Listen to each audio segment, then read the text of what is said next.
அல்லேலூயா அல்லேலூயா அல்லேலூயா அல்லேலூயா அல்லேலூயா அல்லேலூயா.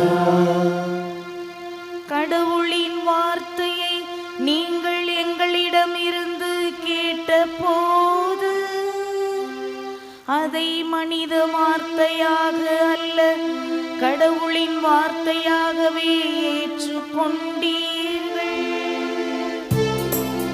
அல்லேலூயா அல்லேலூயா அல்லேலூயா அல்லேலூயா அல்லேலூயா அல்லேலூயா அல்லேலூயா அல்லேலூயா. ஆண்டவர் உங்களோடு இருப்பாராக. ஆன்மாவோடும் இருப்பாராக. மார்க்கு எழுதிய நற்செய்தியிலிருந்து வாசகம்.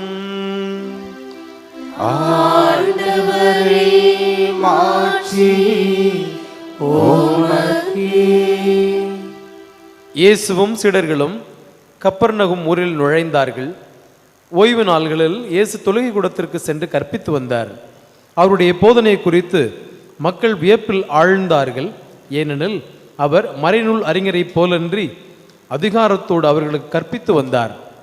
அப்போது அவர்களுடைய தொழுகை கூடத்தில் தீய ஆவி பிடித்திருந்த ஒருவர் இருந்தார். அவரை பிடித்திருந்த ஆவி, நாசிரேத்து இயேசுவே, உமக்கு இங்கு என்ன வேலை? எங்களை ஒழித்து விடவா வந்தீர்? நீர் யார் என எங்களுக்கு தெரியும். நீர் கடவுளுக்கு அர்ப்பணமானவர் என்று கத்தியது. வாயை மூடு, இவரை விட்டு வெளியே போ என்று இயேசு அதனை அதட்டினார். அப்பொழுது அத்தீய ஆவி அம்மனிதருக்கு வலிப்பு உண்டாக்கி பெரும் கூச்சலிட்டு அவரை விட்டு வெளியேறிற்று. அவர்கள் அனைவரும் திகைப்புற்று, இது என்ன? இது அதிகாரம் கொண்ட புதிய போதனையாய் இருக்கிறதே. இவர் தீய ஆவிகளுக்கும் கட்டளையிடுகிறார், அவையும் இவருக்கு கீழ்ப்படுகின்றனவே என்று தங்களிடையே பேசிக்கொண்டனர். அவரை பற்றிய செய்தி உடனே கலிலேயாவின் சுற்றுப்புறமெங்கும் பரவியது. ஆண்டவரின் அருள்வாக்கு.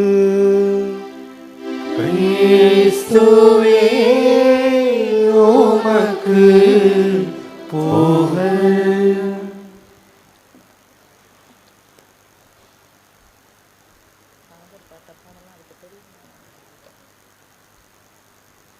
கடவுளுக்கும் சாத்தானுக்கும் தேர்தல் நடந்தது. ஆண்டவர் ஒரு பக்கம், சாத்தான் ஒரு பக்கம் நின்றுச்சு. யாரெல்லாம் ஆண்டவரை விரும்புகிறார்களோ, ஆண்டவரோடு செல்ல விரும்புகிறார்களோ, இயேசு வாழ்க என்று சொல்லி வலது பக்கம் போகணும்.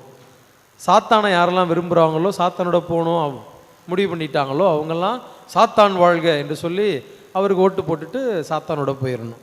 இப்படி இந்த ஊரில் ஆரம்பிச்சிச்சு. ஒருத்தராக போனாங்க. நேரம் ஆக ஆக இயேசு சாமி பக்கம் நிறைய பேரும், பேய் பக்கட்டும் சில பேரும் தான். கடைசியாக ஒருத்தன் வந்தான். குறுக்க இருந்த அந்த காம்பவுண்ட் சோத்து மேலேறி உட்காந்துக்கிட்டான். இயேசு நின்று பார்த்தாரு. கடைசியாக சான்ஸ் கொடுப்போம், மனம் மாறி மீட்பு பெற வேண்டும் இல்லையா, வெயிட் பண்ணிலாம் பார்த்தாரு. ஒன்றும் வேலைக்கு ஆகலை. சரி ஓகே அப்படின்ட்டு தன் பக்கம் இருந்தவங்களை மட்டும் கூப்பிட்டுக்கிட்டு அவர் கிளம்பி போயிட்டார். இடது பக்கம் இருந்த சாத்தானும் கொஞ்சம் வெயிட் பண்ணிச்சு. ஏன்னா அங்கே போச்சுனாக்கா அடுத்தது இங்கே தானே வரணும் அப்படின்னு வெயிட் பண்ணி பார்த்துச்சு.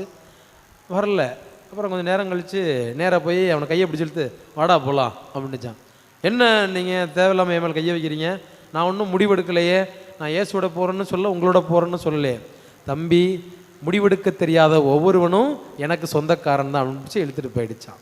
முடிவெடுக்க தெரியாத ஒவ்வொருவனும் இயேசுவுக்கு சாத்தானுக்கு சொந்தக்காரன் என்று சொல்லி தன்னோடு இழுத்து சென்றது. எனக்கு பிரியமானவர்களே, பேய் இருக்கா இல்லையா, சாத்தான் இருக்கா இல்லையா அப்படின்னாக்க திருவிழித்தின் தொடக்கத்திலிருந்து கடைசி வரை பல நிலைகளில் அதை நாம் பார்க்கிறோம். சாத்தான் இருக்கிறது.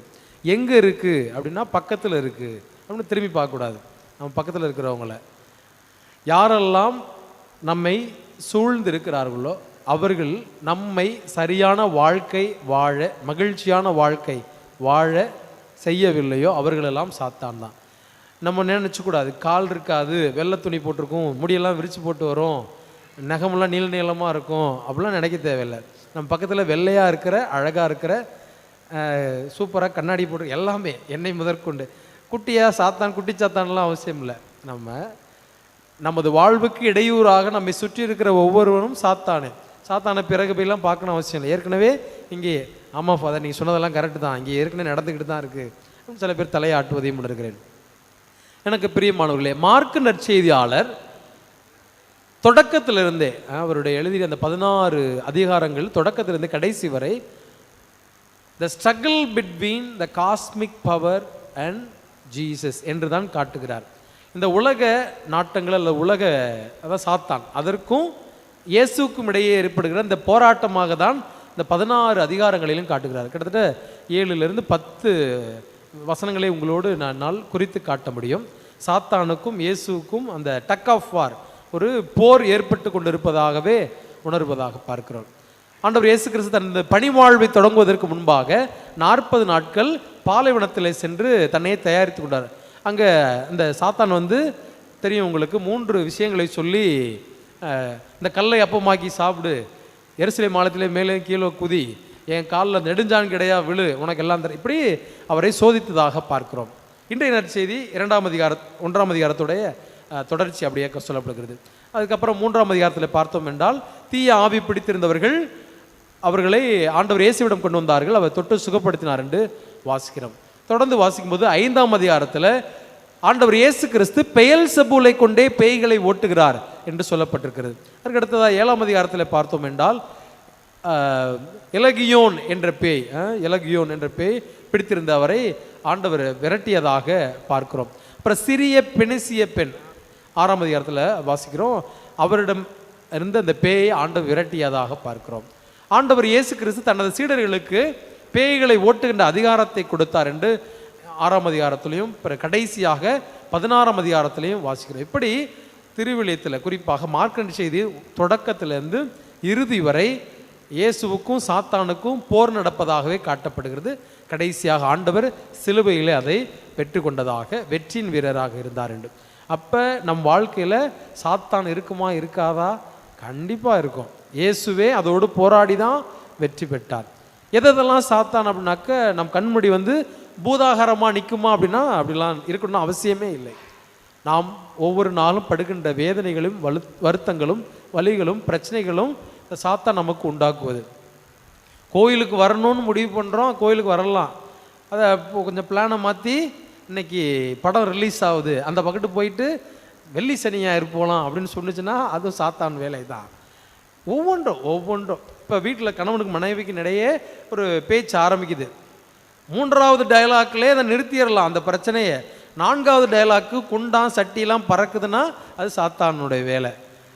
ஆமாம், 3ஆவது டைலாக்லே சரி விடு அப்படின்னு போகலாம், இல்லைனாக்கா இவர் வெளில போயிடலாம், அல்லது அந்த அம்மா விட்டுட்டு போகலாம், உனக்கு தெரிஞ்சது இவ்வளோதான். அதை தாண்டி நானான்னு பார்த்துருவோம் அப்படின்ட்டு மல்யுத்தத்தில் இறங்க வைப்பது யார்? சாத்தான். இப்படி நம்ம வாழ்வின் ஒவ்வொரு கட்டங்களிலும் சாத்தான் நம்மளோடு இருக்கிறார். ஆண்டவர் அதை வெற்றி கொண்டார். உங்களுக்கு எனக்கும் சொல்லுகிற செய்தியும் அதுதான். வாயை மூடு அப்படின்னு ஆண்டவர் சொல்றார். பார்த்தீங்களா, இன்றைய நற்செய்தியில் ஆண்டவர் என்ன சொல்லுது? நீ கடவுளுக்கு அர்ப்பணமானவர், நாசரேத்து இயேசுவே. 2 வார்த்தை சொல்லுது. ஒன்று, கடவுள் இயேசு கிறிஸ்து கடவுளானவர் மனிதனானவர் இல்லையா. நாசரேத்து இயேசு, நீ எந்த ஊர்னு எனக்கு தெரியும், அட்ரஸ் ஃபோன் நம்பர்லாம் எனக்கு தெரியும். 2வது, நீ கடவுளுக்கு அர்ப்பணமானவர். யாரு? நீ கடவுள், அதுவும் எனக்கு தெரியும். என்ன சொல்லுது? எனக்கு எல்லாம் தெரியும். ஆண்டவர் என்ன சொல்றாரு? உன் புகழ்ச்சியெல்லாம் உனக்கு தேவையில்லை, ஒரு பூரியும் வேணும், பொங்கல் வேணும், வாயை மூடு அப்படின்றார். இப்போ நம்ம வாழ்க்கையில் சில நேரங்களில் அப்படி தான் சாத்தான் தூப்பம் போடும் நமக்கே. அட்ரா அடி, ஒரு அறை விட்டா தெரியுமில்ல அவளுக்கு நீ யாருன்னு அப்படின்னு சொல்கிறப்ப கையை மடக்கிக்கிட்டு மூக்கை நோக்கி ஒரு குத்து அப்படின்னு சொல்கிறப்ப இதெல்லாம் உள்ளுக்குள்ளேருந்து நமக்கு சொல்கிறது. பரீட்சை எழுதுறப்ப பக்கத்தில் இருக்கிறவன் பார்த்து எழுது, கையில் பிட் எடுத்துகிட்டு போ, இதெல்லாம் சொல்கிறது யார்? சாத்தான் வேலை. இது எஸ்ஸு நோன்னு சொல்ல வேண்டியது நம்ம வேலை. எஸ்ஸு சொன்னாக்க கதை முடிஞ்சு கத்தம் ஓகையா, நோன்னு சொல்லிட்டு தொடர்ந்து வாழ்வதும் நம்ம கையில் தான் இருக்குது. எனவே தொடக்க நூல் 3ஆம் அதிகாரம் 15ஆம் வசனத்திலே இதற்கான முடிவை ஆண்டவர் கொடுத்துட்டார். நமது ஆதி பெற்றோர் ஆதாமும் ஏவாளும் செய்த பாவத்தை அதன் முடிவில் நமக்கு ஒரு மீட்பர் வாக்களிக்கப்பட்டார். அந்த செய்தி தான் தொடக்க நூல் 3ஆம் அதிகாரம் 15வது வசனத்தில் சொல்லப்பட்டிருக்கிறது. உன் வித்துக்கும் பெண் வித்துக்கும் உனக்கும் பெண்ணுக்கும் பகைமையை உண்டாக்குவோம், அவருடைய மகவு உன் காலை உனது தலையை நசுக்கும்.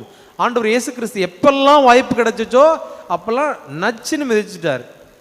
இப்போ நம்ம தூபம் போடுறது நம்ம கையில் தான் இருக்குது. எஸ்ன்னு சொல்லிட்டு அந்த ரூட்டில் போகிறதும் வேண்டான்னு நச்சுன்னு போடா அப்பாலை போ சாத்தானே என்று சொல்லுவதும் நமது கையில் தான். அது சிந்தனைகள் வடிவாக வரலாம், ஆட்கள் வருவாக வரலாம், சூழ்நிலைகள் வடிவாக வரலாம்.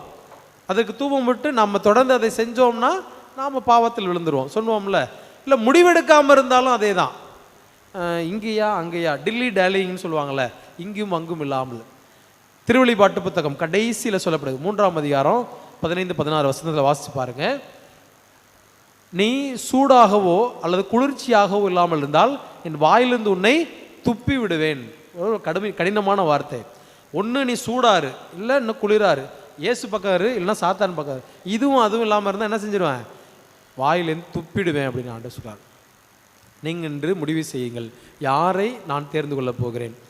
தமிழர் மரபோடு இந்த விஷயத்தை சொல்லி நான் இந்த பொங்கல் விழாவோடு தமிழர் திருநாளோடு சேர்த்து சொல்லி முடிக்க விரும்புகிறேன்.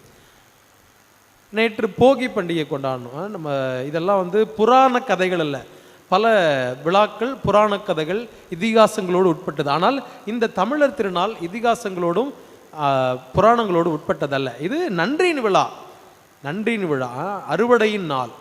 ஒவ்வொரு நாளும் சொன்னீங்கன்னா நேற்று போகி பண்டிகை கொண்டாடணும். என்ன சொல்லப்பட்டது, அது தேவையற்றதை தூக்கிட்டு போய் எரிச்சிடணும். நம்ம வாழ்க்கையில் நிறைய தேவையற்ற விஷயங்கள்லாம் இருக்குது. சாத்தான உள்ளேயே நம்ம வச்சு 7 பேய்களை என்ன செஞ்சிச்சான், இந்த மாலை போட்டப்போ பார்த்தீங்கன்னாக்க 40 நாள் மாலை போட்டிருக்காங்கல்ல, அப்போ பேயை தூக்கி வெளியில் வச்சுருப்பாங்க. அது அங்கேயே நிற்கும், உள்ளம் தூய்மையாக சுத்தமாக இருக்கும். 40 நாள் கழித்து திருப்பி பார்க்குறப்ப எப்படி இருக்கும், அது கழுவி தூய்மையாக்கப்பட்டிருக்கும். அது இன்னும் 7 பேய்களை கூட்டு உள்ளே போட்டு ஒரு குத்தாட்டம் போட்டுட்டு போயிடும். அதுக்கப்புறம் பார்த்தீங்கன்னாக்கா 40 நாள் சேர்த்து வச்ச காசை அப்படியே வரிசையாக தும்சம் பண்ணிடுவார், காலி பண்ணிடுவார். அந்த போல் எனவே நாம் தூய்மையாக்கி வைத்திருக்கோம் என்றால் தொடர்ந்து காப்பாற்ற வேண்டும். நேற்று அந்த கொண்டாடினோமே தமிழர்களாகி நாம், அந்த பழையன கழிதல் புதியன புகுதல். இந்த புதிய ஆண்டு 2025 அருள் தரும் ஆண்டு, எதிர்நோக்கின் திருப்பணி பயணிகளாக நாம் பயணிக்க அழைக்கப்படுகிறோம். இந்த பழைய விஷயங்களெல்லாம் போன ஒரு இடத்தோடு விட்டுருவோம். இந்த எனர்ஜியை நம்ம நிறையா வேஸ்ட் பண்ணுறோம். இந்த பவர் ஆஃப் பாசிட்டிவ் திங்கிங் நம்ம உள்ளத்தில் மிளறணும். பழைய விஷயமாகவும் போய்ட்டும். அதில் நல்ல விஷயங்கள் நிறையா இருக்கும், அதை அப்பப்போ நினைச்சு பார்த்ததற்காக மகிழ்ச்சி அடைந்து கொள்வோம். ஆனால் கசப்பான அனுபவங்கள், பிரச்சனைகள், சண்டை போட்டது, கடன் கொடுத்து திருப்பி வாங்க, அந்த கசப்புகளோ எல்லாத்தையும் திருப்பி மனசுக்குள்ள வச்சுக்கிட்டு அதே நினச்சி எனக்கு ஒரு வாய்ப்பு கிடைக்கும், இதுக்கு தாண்டா காத்துக்கிட்டு இருந்தேன் அப்படின்னு சில சூழ்நிலைகள்லாம் இருக்கும்ல, அப்படிலாம் அதெல்லாம் விட்டுட்டு உங்கள் வேலையை பாருங்கள். உங்களுக்கு வேலை இல்லையா, நமக்கு வேலை இல்லையா, நிறைய வேலை இருக்குது. நம்ம பயணப்பட வேண்டிய இலக்கு நமக்கு எதிர்ப்புறம் இருக்குது. அதை விட்டுவிட்டு எப்போ அவன் காலை வாலி அதெல்லாம் தேவையில்லை. நமக்கு நிறையா வேறு. நம்ம அந்த காய்த்த மரம் தான் கல்லடிப்படுன்னு சொல்லுவாங்க. நாமெல்லாம் காய்த்த மரங்கள், இன்னும் கனி கொடுக்கணும், கனி கொடுத்துக்கிட்டே இருப்போம். அவன் அதை பார்த்து இன்னும் பொறாமடைஞ்சு வயிறெல்லாம் வலிச்சு போட்டோம். அதுக்கப்புறம் நம்ம தொடர்ந்து இந்த புதிய வாழ்விற்காக தூய்மையான எண்ணங்களோடு தொடர்ந்து உழைப்போம். எனக்கு பிரியமானவர்களே, இந்த தமிழன் என்ற அடையாளம், தமிழ் மொழி என்ற இந்த மொழி, இந்த இனம், இந்த இனக்கூட்டம் நீங்களும் நானும் தேடிக்கொண்டதே இல்லை. நீங்கள் நினச்சா இன்னைக்கு கிறிஸ்தவர்களாக இருக்கலாம், நாளைக்கு முஸ்லீமாக மாறலாம், அல்லது இந்து சகோதராக மாறலாம். இதெல்லாம் நாம் தேர்ந்து கொள்வது, வி சூஸ். ஆனால் எந்த தாயிட்டேருந்து இந்த தகப்பன்ட்டு பிறக்கிறது, எந்த மண்ணில் பிறக்கிறது, இந்த அடையாளம், இதெல்லாம் நீங்கள் நான் நினச்சா கூட அது நாளைக்கு ஜெர்மனிக்காரனா யாராவது மாற முடியுமா, நாளைக்கு வெள்ளைக்காரனா மாற முடியுமா? இல்லை, மாற முடியாத மாறாத ஒன்றுனாக்க நம்ம கொடுக்கப்பட்ட அடையாளம். தமிழில் என்று சொல்லடா தலைன மின்னடா, யாமறிந்த மொழிகளிலே தமிழ் மொழி போல இனிதாவது ஒன்றும் காணும் என்று பாரதியார் சொல்றார். அவருக்கு 4 மொழி தெரியும். இந்த 4 மொழி இருக்குல்ல, சிந்து நதியின் மிசை அந்த பாட்டில் பார்த்தீங்கன்னா 4 மொழியை பற்றி சொல்லுவார். சுந்தர தெலுங்கனில் பாட்டி சேர்த்து இதெல்லாம் சொன்னார். ஆனால் கடைசியாக அவர் சொன்னது யாமறிந்த மொழிகளிலே. அது அவர் மட்டும் தான் சொல்ல முடியும், நீங்களும் நானும் சொல்ல முடியும். நமக்கு தமிழ் மட்டும் தான் தெரியும் இல்லையா? 4 மொழியும் தெரிஞ்சும் இதுதான் சிறந்த மொழி, தமிழ் மொழி போல இனிதாவது எங்கும் காணோம் என்று அதை சொன்னார். வள்ளுவனை இந்த உலகினுக்கு தந்து வான்புகழ் கொண்ட தமிழ்நாடு, அப்படின்ற தமிழ் கலாச்சாரமும் தமிழ் நாட்டிலும் இந்த மண்ணிலும் இந்த மொழியிலும் பிறந்தவர்கள். இந்த மொழி இது வந்து ஒரு எமோஷன், இது உணர்வு. தமிழ்ல என்ன ஒரு ஜிகு ஜிகுன்னு வருது இல்லை? ஆமாம், இந்த வார்த்தையை சொல்கிறப்ப ஆமாம் நான் கிறிஸ்தவன் என்பது 3வது கட்டம் தான். நான் தமிழும் தமிழை சார்ந்தவனும் இந்த தமிழ்நாட்டை சேர்ந்தவன்றது இது அடையாளம். நினச்சி பாருங்களேன், 4-5 தலைமுறைக்கு முன்பு நீங்களும் நானும் என்னவா இருந்திருப்போம்? நம்ம தாத்தா பாட்டி மூதாதை என்னவா இருந்திருப்பாங்க? இந்த நாட்டில் பிறந்தவங்க, பிரமத சகோதரியாக இருந்திருப்போம். ஆனால் இந்த சமயத்தை நாம் தழுவி கொண்டோம், இது பிடிச்சிருக்குண்டு. ஆனால் நம்ம உள்ளுக்குள்ளே ஊறிக்கொண்டு இருக்கிறது. இந்த உலகம் போல இந்த தமிழ்காரன் விரவி கிடக்கிறான். இந்த உலகத்தையே இந்த கூகுள் என்ற நிறுவனம் ஆட்டி படைக்குது. அதோடைய சிஇஓவே நம்ம ஆளு தான். அப்படி ஆரியப்பட்டா அப்படின்னு தொடக்கத்திலேருந்து சாஸ்திரம் தந்தது. வீரம் செறிந்த தமிழ்நாடு, உயர் வேதம் பிறந்த தமிழ்நாடு அப்படின்னு வீரமும் வேதங்களும் உற்பத்தி பண்ணின அந்த மகத்துவமிக்க தொன்மை வாய்ந்த ஆன்டிகுட்டின்னு சொல்லுவோம்ல, அந்த இனத்தை சேர்ந்தவர்கள். இந்த உலகமே கல் மண் தோன்றுறதுக்கு முன்பு தோன்றின சமூகம் நம் சமூக கூட்டம். எனவே அதன் மீது அன்பு கொண்டிருப்போம். இன்று இது பொங்கல் அவங்க கொண்டாடுறது இல்லை, நாம் தமிழர்கள் திருநாள்.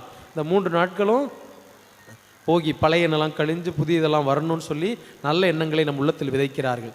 2வது கடவுள் படைத்த அந்த சூரியன், கடவுளுக்கு அதுக்கு நன்றி சொல்லப்போ கடவுளுக்கே நன்றி சொல்வதாக அர்த்தம். படைப்புகளை படைத்தவர் படைப்புகளை நன்றி சொல்லணும்.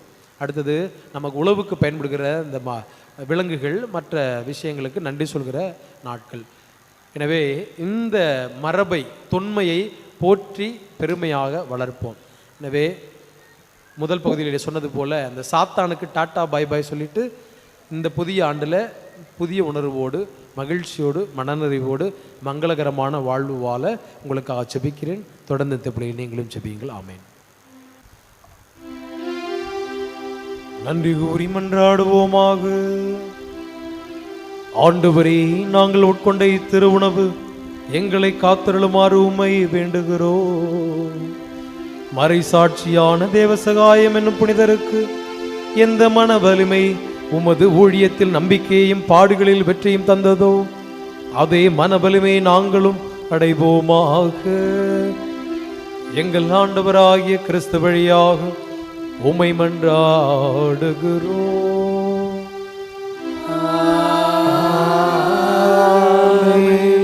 புனித ஆரோக்கிய அன்னையின் ஆசீர் பெற தலை வணங்கி மன்றாடுவோம். ஆற்றலும் அன்புமிக்க இயேசுவை கையில் ஏந்தி காலமெல்லாம் கடலோரம் காத்திருக்கும் புனித ஆரோக்கிய அன்னையே, இப்பேராலயத்தில் கூடியிருக்கும் பக்தர்கள் மற்றும் இணையதளம் சமூக ஊடகங்கள் வழியாக பங்கேற்கும் அனைவரையும் ஆசீர்வதியும். இவர்களின் மனம் சோர்ந்து போகும்போது பால்கார பாலகனின் பால்குடத்தை பொங்க செய்தது போல இவர்களின் மனங்களையும் மகிழ்ச்சியால் பொங்கவையும். இவர்கள் தோல்வியால் துவண்டு போகும்போது நடக்க இயலாத சிறுவனை நடக்க வைத்தது போல இவர்களையும் எழுந்து நடக்கவையும். இவர்கள் துன்பக்கடலில் தத்தளித்து தடுமாறும் போது போர்ச்சுகீசிய மாலுமிகளை கரை சேர்த்தது போல இவர்களையும் கரை சேர்த்தருளும். வரம் பெற்றுத்தரும் புனித ஆரோக்கிய அன்னையின் ஆசீர் உங்களோடு என்றும் தங்குவதாக. May Jesus touch you and heal you through the loving hands of his dear mother, Our Lady of Good Health, வெள்ளங்கண்ணி. ஆண்டவர் உங்களோடு இருப்பாராக. எல்லா வளம் நிறைந்த இறைவன் தந்தை மகன் தூயாவியார் உங்கள் அனைவரும் நிறைவாக ஆசீர்வதிப்பாராக.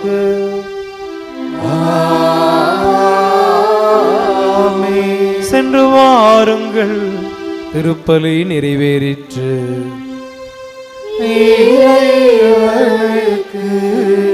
நன்றி.